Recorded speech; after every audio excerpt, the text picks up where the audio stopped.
Assalamualaikum warahmatullahi wabarakatuh. Halo semuanya, kami dari kelompok 7 Fisika Statistika akan mempresentasikan tentang ensemble kanonik.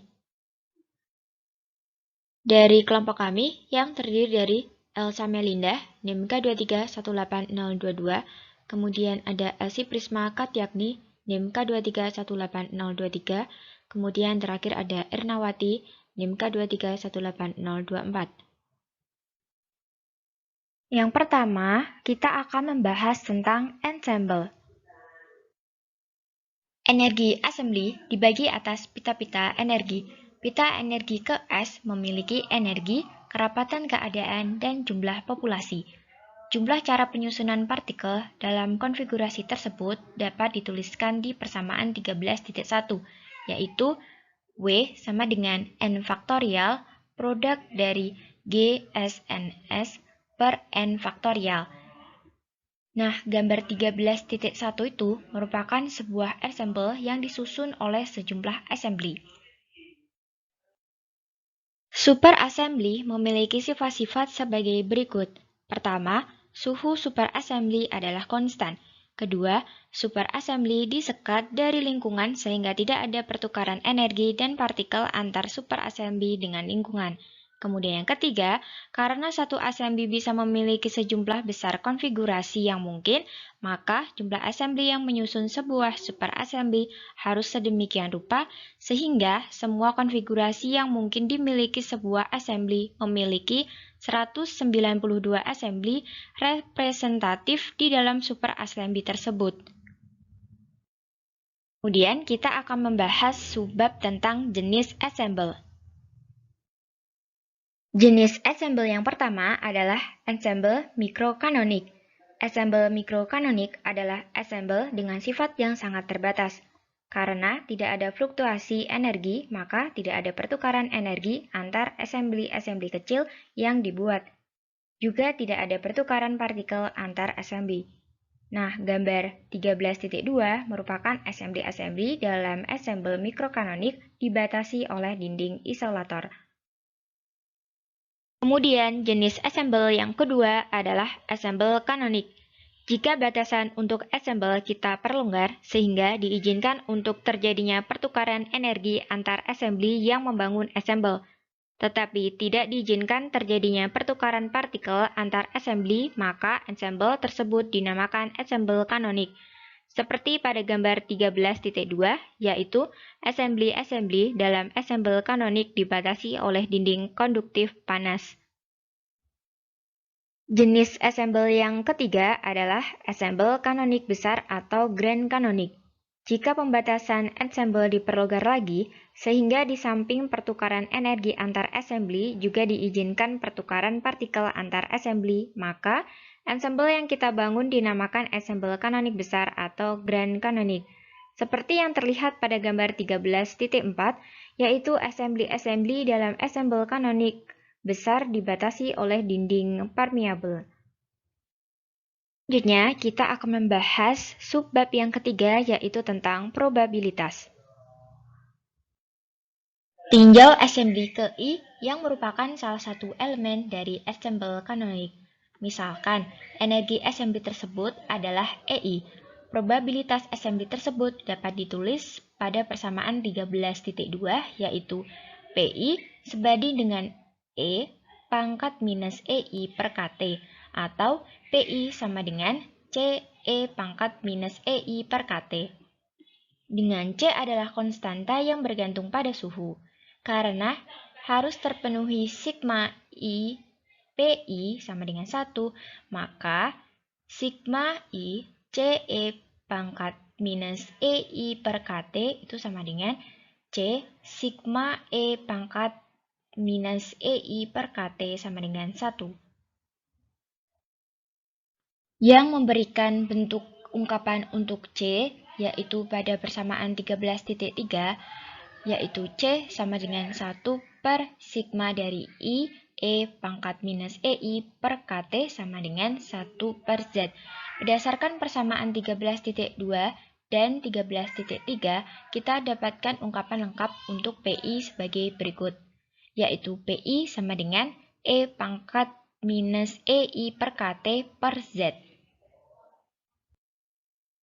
Kemudian kita akan membahas tentang subbab sifat-sifat termodinamika.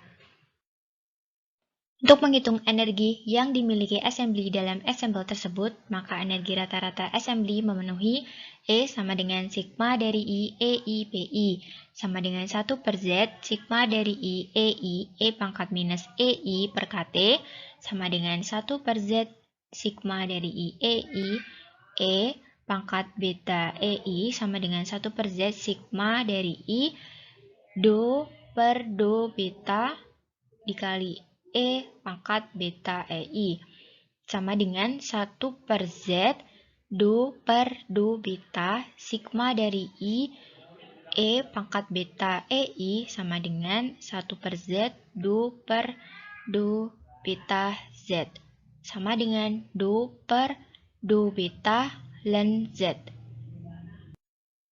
Nah, karena beta sama dengan minus 1 per KT, maka T sama dengan minus 1 per K beta, sehingga didapatkan persamaan 13.6 yaitu do per do beta sama dengan do T per do beta dikali do per do T sama dengan 1 per K beta kuadrat dikali do per do T sama dengan 1 per K dalam kurung minus 1 per KT kuadrat dikali do per do T sama dengan KT kuadrat dikali do per do T.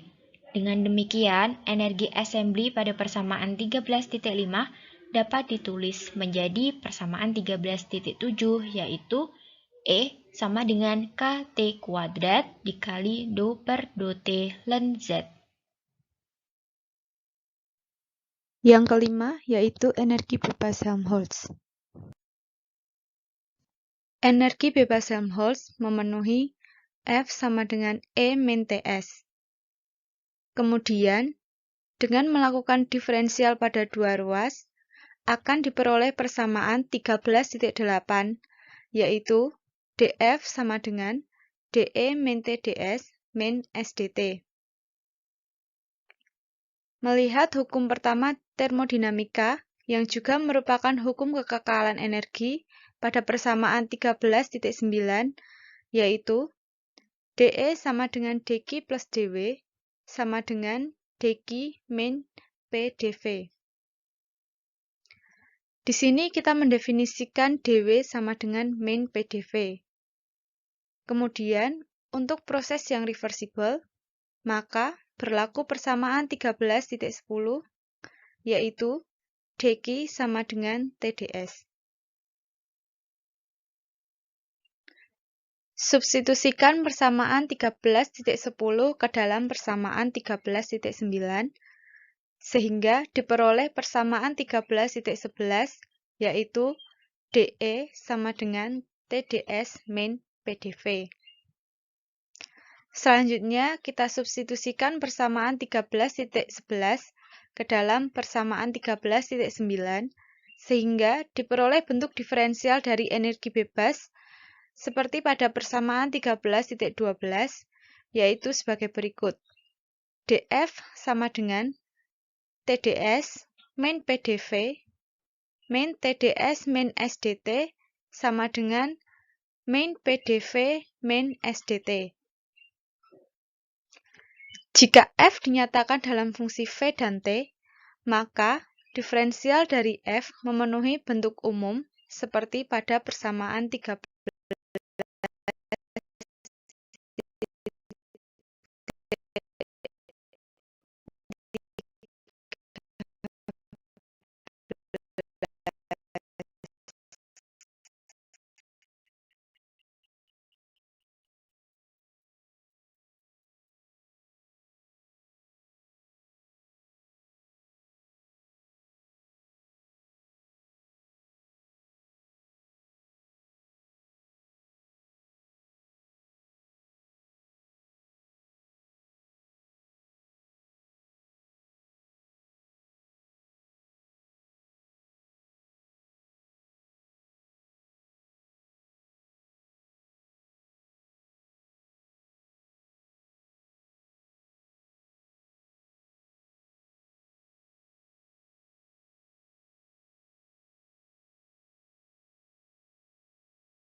apabila kita bandingkan bentuk persamaan 13.12 dengan persamaan 13.13, maka kita dapat simpulkan persamaan seperti pada persamaan 13.14 dan 13.15. Kemudian, substitusi S pada persamaan 13.15 ke dalam ungkapan energi Helmholtz, yaitu F sama dengan E min TS, maka kita dapat menuliskan persamaan seperti pada persamaan 13.16. Dengan memasukkan ungkapan E dari persamaan 13.7 ke dalam persamaan 13.16, akan diperoleh persamaan min K do T ln Z sama dengan do T F per T, yang akhirnya memberikan ungkapan sederhana untuk energi bebas Helmholtz berupa F sama dengan min KT ln Z pada persamaan 13.17.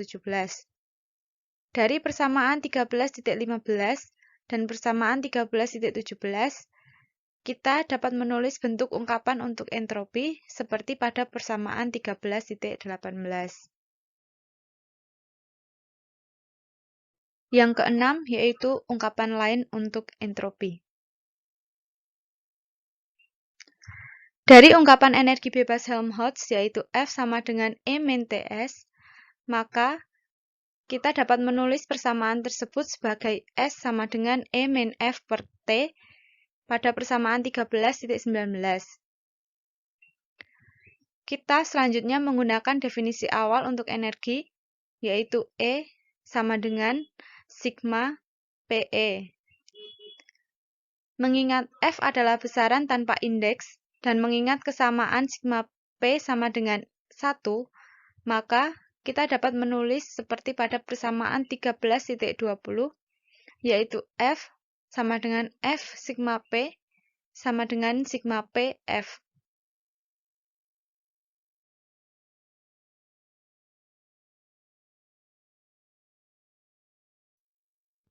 Yang keenam yaitu ungkapan lain untuk entropi. Dari ungkapan energi bebas Helmholtz yaitu F sama dengan E min TS, maka kita dapat menulis persamaan tersebut sebagai S sama dengan E min F per T pada persamaan 13.19.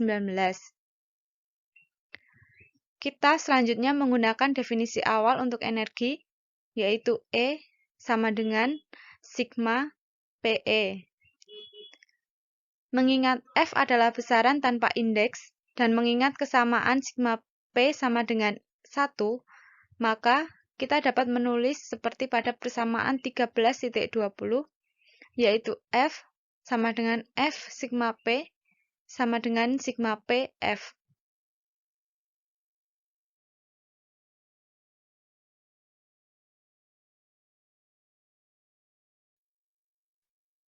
Selanjutnya, substitusi E sama dengan sigma PE dan persamaan 13.20 ke dalam persamaan 13.19, sehingga diperoleh persamaan 13.21 sebagai berikut. Dari persamaan 13.7, kita dapat menulis Z sama dengan eksponensial min F per KT pada persamaan 13.22. Substitusi persamaan 13.22 ke dalam persamaan 13.4, sehingga diperoleh persamaan 13.23 sebagai berikut.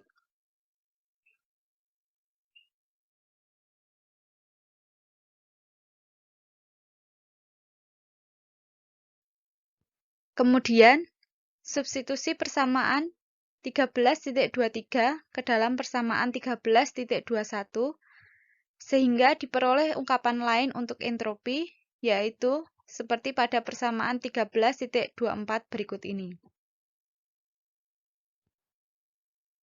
Yang ketujuh yaitu fungsi partisi total.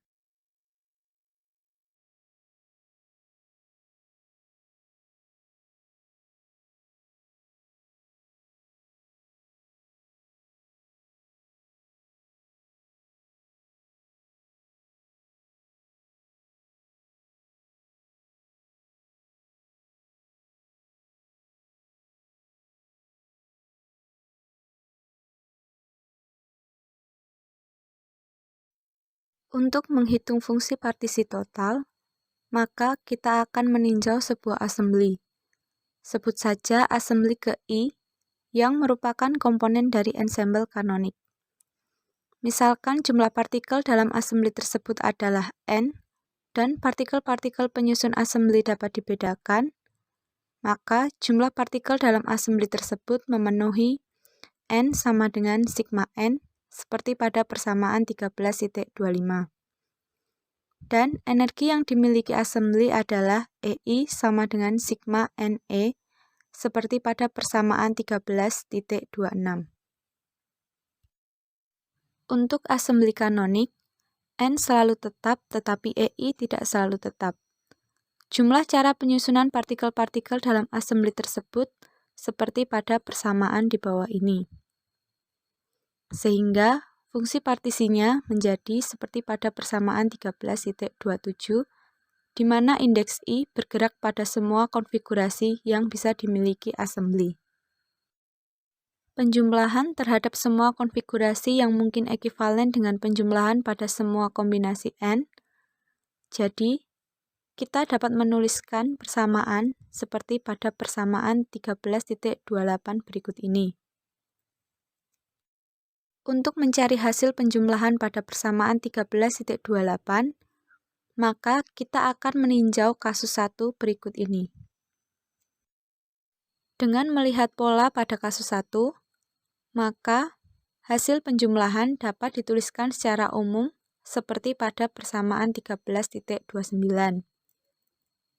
Dengan cara serupa, kita juga dapat memperoleh bentuk penjumlahan yang sama untuk penjumlahan 3 variabel seperti pada persamaan 13.30. Kemudian, diperoleh hasil yang lebih umum lagi untuk penjumlahan banyak suku, yaitu seperti pada persamaan 13.31 berikut ini. Dengan membandingkan persamaan 13.28 dengan persamaan 13.31, maka dapat disimpulkan bahwa persamaan 13.1 XS tidak lain daripada GS eksponensial min S per KT. Dengan kesamaan tersebut, maka dapat kita simpulkan bahwa fungsi partisi pada persamaan 13.28 dapat dituliskan seperti pada persamaan 13.32 sebagai berikut. Kemudian, untuk sistem semiklasik, di mana partikel dianggap tidak dapat dibedakan, maka jumlah cara penyusunan partikel-partikel tersebut adalah sebagai berikut. Dengan melakukan langkah yang sama, maka kita sampai pada kesimpulan bentuk fungsi partisi sistem klasik adalah seperti pada persamaan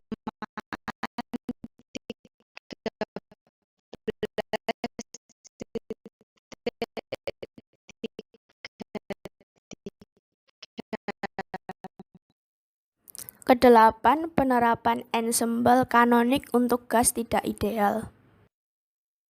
Pada subbab yang pertama yaitu fungsi partisi. Dengan menggunakan konsep ensemble kanonik, kita diperbolehkan untuk memperkenalkan interaksi antar partikel gas dalam assembly. Misalkan, energi yang dimiliki partikel gas hanya energi kinetik, maka fungsi partisi hanya mengandung energi tersebut. Namun, jika ada interaksi antar partikel gas, maka fungsi partisi dibangun dari energi total berikut ini. Seperti pada persamaan 8.34, dengan L lebih besar dari C. Selanjutnya, menghitung fungsi partisi dengan integral. Pada persamaan 8.34 tadi, kita tinggal mengganti tanda plus dengan rumus kerapatan keadaan. Rumus kerapatan keadaan untuk sistem kuantum seperti di bawah. Maka, fungsi partisi pada persamaan 8.34 menjadi seperti persamaan 8.35. Persamaan 8.35 dihitung menggunakan integral menjadi seperti di bawah ini dan dinamai persamaan 8.36. Maka telah didefinisikan IN sama dengan integral eksponensial dalam kurung minus sigma J sigma L UJL per KT sigma J dxJ dyJ dzJ atau dinamai dengan persamaan 8.37. Lalu persamaan 8.36 disederhanakan menjadi bentuk perkalian seperti pada bentuk persamaan 8.38 dengan integral minus tak hingga sampai dengan tak hingga E min lambda x kuadrat dx sama dengan akar pi per lambda. Maka dapat ditulis ulang menjadi seperti pada persamaan 8.39. Pada persamaan 8.38 terdapat n buah perkalian, yaitu tanda sigma J. Maka dapat dituliskan IN kali dalam kurung 2pi MKT pangkat n per 2 dan seterusnya. Maka hasilnya diperoleh dalam kurung akar 2pi MKT pangkat 3n per 2 dikali IN atau disebut dengan persamaan 8.40. Lalu substitusikan persamaan 8.40 tadi ke persamaan 8.35 sehingga diperoleh persamaan fungsi partisi menjadi Z sama dengan 1 per n faktorial H pangkat 3n dikali dalam kurung akar 2pi MKT pangkat 3n per 2 dikali IN atau disebut dengan persamaan 8.41. Sekarang kita mencari definisi dari IN itu sendiri. Dimisalkan seperti pada persamaan 8.42. Maka hasilnya diperoleh sigma J kali sigma L dalam kurung 1 plus FRJL atau ditulis dengan persamaan 8.43. Selanjutnya, fungsi 8.34 diaproksimasi dengan syarat seperti berikut menjadi persamaan 8.44. Kemudian substitusikan persamaan 8.34 dan 8.44 ke persamaan 8.37. Maka didapatkan bentuk aproksimasi IN.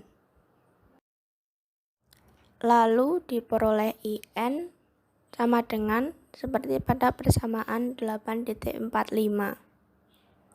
Karena integral dxj, dyj, dzj sama dengan V dan sigma J mengandung n buah perkalian, maka IN dapat ditulis menjadi IN sama dengan V pangkat n plus sigma J kali sigma L integral F RJL kali sigma J dxj, dyj, dzj atau disebut dengan persamaan 8.43 dengan jarak antar partikelnya seperti berikut. Selanjutnya pada pembahasan energi bebas Helmholtz.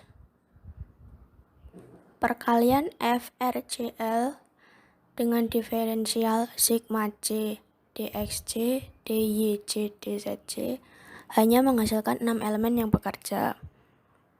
Maka dapat ditulis IN sama dengan dan seterusnya seperti pada persamaan 8.47.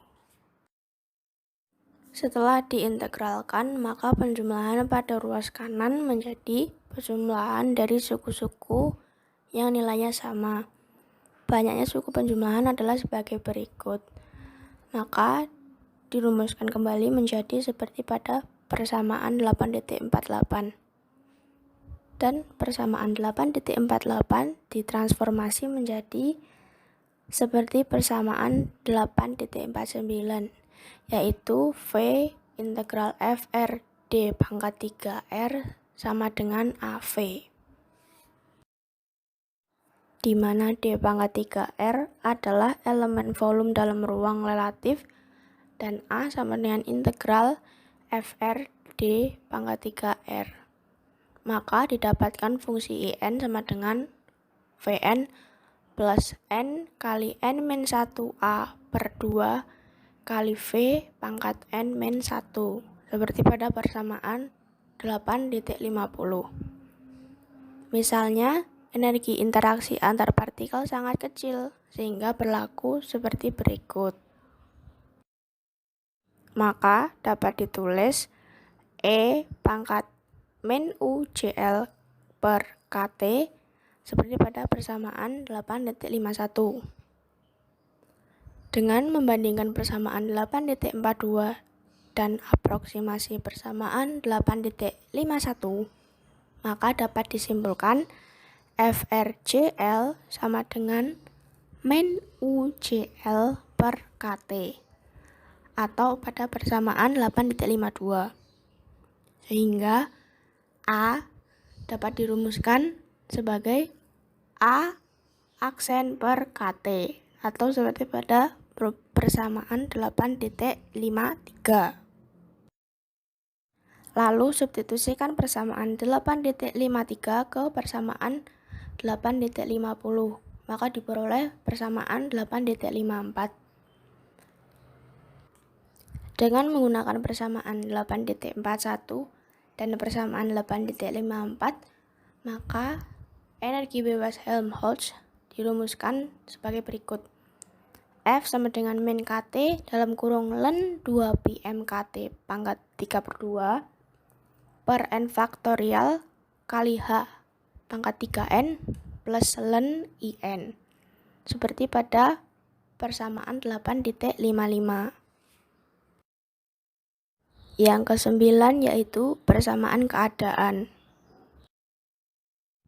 Persamaan keadaan untuk gas tidak ideal. Seperti kita ketahui, rumus dari tekanan atau P sama dengan KT kali 1 per IN kali do IN do VT. Persamaan di samping dapat ditulis menjadi seperti persamaan 8.56. Persamaan 8.56 dapat disusun ulang menjadi seperti persamaan 8.57.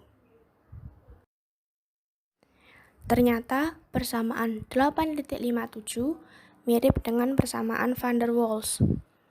Dimisalkan volume total semua molekul gas adalah B. Persamaan van der Waals dapat diperoleh dengan mengganti V menjadi V min B. Maka dapat dituliskan seperti pada persamaan 8.58. Anggap B pada penyebut sangatlah kecil dibandingkan V. Maka dapat ditulis ulang menjadi seperti persamaan 8.59. Nah, persamaan 8.59 inilah yang disebut dengan persamaan van der Waals. Selanjutnya yang terakhir yaitu ke-10, fluktuasi energi. Fluktuasi energi. Karena ensembel kanonik memungkinkan adanya pertukaran energi antar assembly penyusunnya, maka dapat terjadi fluktuasi energi yang dimiliki oleh masing-masing assembly. Maka penurunan fluktuasi energi assembly itu dalam ensemble kanonik. Fluktuasi energi assembly ke I terhadap energi rata-rata dapat ditulis seperti pada persamaan 8.60. Kedua ruas pada persamaan 8.60 dikuadratkan, maka menjadi seperti persamaan 8.61. Kedua ruas pada persamaan 8.61 di rata-rata menjadi seperti pada persamaan 8.62. Maka hubungan antara energi dan fungsi partisi yaitu E sama dengan 1/Z do Z do beta. Seperti pada persamaan 8.63. Sekarang kita mencari ungkapan E pangkat I kuadrat rata-rata. EI kuadrat rata-rata sama dengan sigma EI kuadrat kali PI. Dan seterusnya, maka diperoleh hasil seperti pada persamaan 8.64. Sekarang substitusikan persamaan 8.63 dan 8.64 ke persamaan 8.62. Diperoleh persamaan 8.65. Jika E didiferensialkan pada persamaan 8.63, tadi terhadap beta didapatkan hasilnya seperti persamaan 8.66. Dengan membandingkan persamaan 8.55 di atas tadi dan persamaan 8.66 dapat disimpulkan delta E kuadrat rata-rata sama dengan do E do B. Maka diperoleh hasil KT kuadrat dikali CV atau kapasitas kalor dan dirumuskan seperti pada persamaan 8.67. Besarnya fluktuasi energi bergantung pada kapasitas kalor yang dimiliki assembly. Fluktuasi juga naik secara kuadratik terhadap suhu. Sekian presentase dari kelompok kami. Apabila ada salah kata mohon dimaafkan. Sampai bertemu lagi di pertemuan selanjutnya. Terima kasih.